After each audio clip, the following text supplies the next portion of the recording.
Katika maeneo ya Kadiani, kaunti ya Machakos, wakulima wa kahawa wanaendelea kujitahidi kuhakikisha zao hilo linaendelea kuwa tegemeo lao kuu la maisha, licha ya changamoto mbalimbali zinazowakumba, kuanzia gharama ya mbolea, kuchelewa kwa malipo hadi hali ya hewa inayosababisha baadhi ya kahawa kukauka kabla ya kuvunwa. Wakulima hawa wanasema bado wanaendelea kuvumilia kwa matumaini ya kupata maisha bora kupitia kilimo hicho. Hata hivyo, mapato wanayoyapata baada ya mavuno huwasaidia kukidhi mahitaji muhimu ya familia kama chakula, karo na mahitaji mengine ya nyumbani. Grace Sila, mkulima wa kahawa kutoka Kadiani, anasema kilimo cha kahawa huanza kwa maandalizi ya mashimo ya futi 2 ambapo mbolea huwekwa kabla ya kupanda miche. Anaeleza kuwa mkulima hulazimika kusubiri kwa takriban miaka 3 kabla ya kuanza kuvuna. Grace anaongeza kuwa baada ya mavuno, kahawa hupelekwa kiwandani au kukaushwa kabla ya kuuzwa.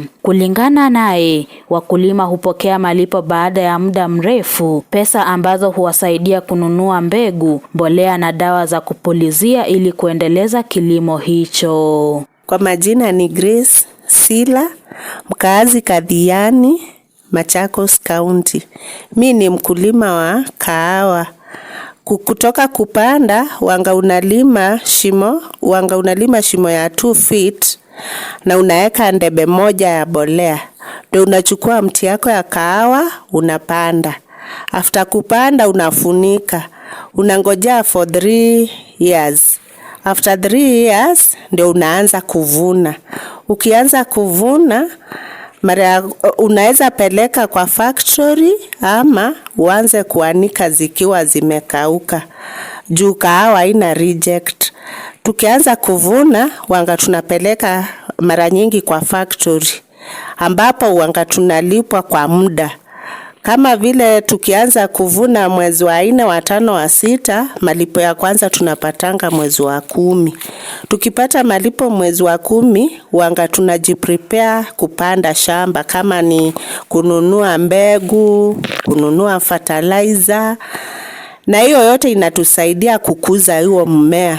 Juu unapoendelea na kuvuna, ni lazima uweke mbolea, ni lazima uweke fertilizer, ni lazima ukuwe unanyunyuzia dawa, na hiyo ndio inatusustain kama wakulima wa kahawa huku kambani Machakos. Kwa upande wake Joy Mwende kutoka Kadiani amesema msimu huu wa mavuno umekuwa mgumu kutokana na hali ya hewa inayosababisha baadhi ya matunda ya kahawa kunyauka na kuanguka kabla ya kuvunwa. Amesema licha ya kutumia muda mwingi shambani, mavuno yanayopatikana ni machache, huku kahawa iliyokauka ikiuzwa kwa bei ya chini. Kwa majina naitwa Joy Mwende, mimi ni mkazi wa Machakos Kadiani. Kama mkulima wa kahawa, leo tulikuwa tunavuna juu ni season ya mavuno, na tulikuja asubuhi na tumekaa kwa shamba for hours saa hii, na kutoka asubuhi tumevuna hata ndoo moja juu kama hii season ya mvua mingi zinanyeshewa, zinaanguka chini na zingine zimekauka, na hizo zimekauka hazina hata faida mingi, zinauzwa kwa bei rahisi, na zenye zinakaa vizuri zinauzwa kwa bei, zenye ziko na faida ni kidogo kwa shamba.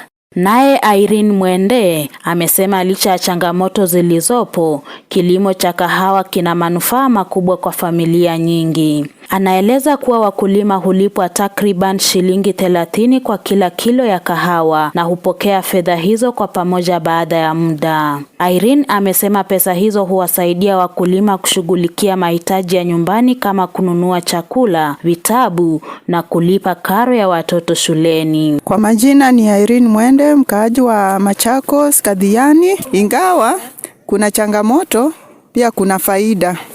Ya kwanza, tukipanda kahawa tukichuna kwa kilo tunapata kama ni shilingi 30. Sasa kwa hiyo kilo tunaweza lipwa kwa muda. Tukilipwa tunaweza sustain kwa shughuli za nyumba. Unaweza nunulia watoto vitabu, kalamu ama walipie karo. Pia unaweza pata kibarua, uende uchune, ulipwe.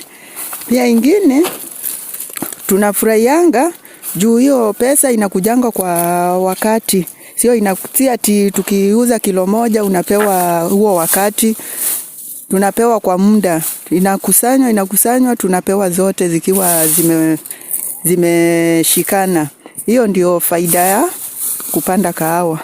Hata hivyo, wakulima hawa wanaendelea kukabiliana na changamoto za uzalishaji na soko, hali inayoathiri kiwango cha mapato wanachopata kutokana na zao hilo muhimu la biashara. Kutoka eneo bunge la Kadiani, kaunti ya Machakos, jina langu ni Stella Munabi.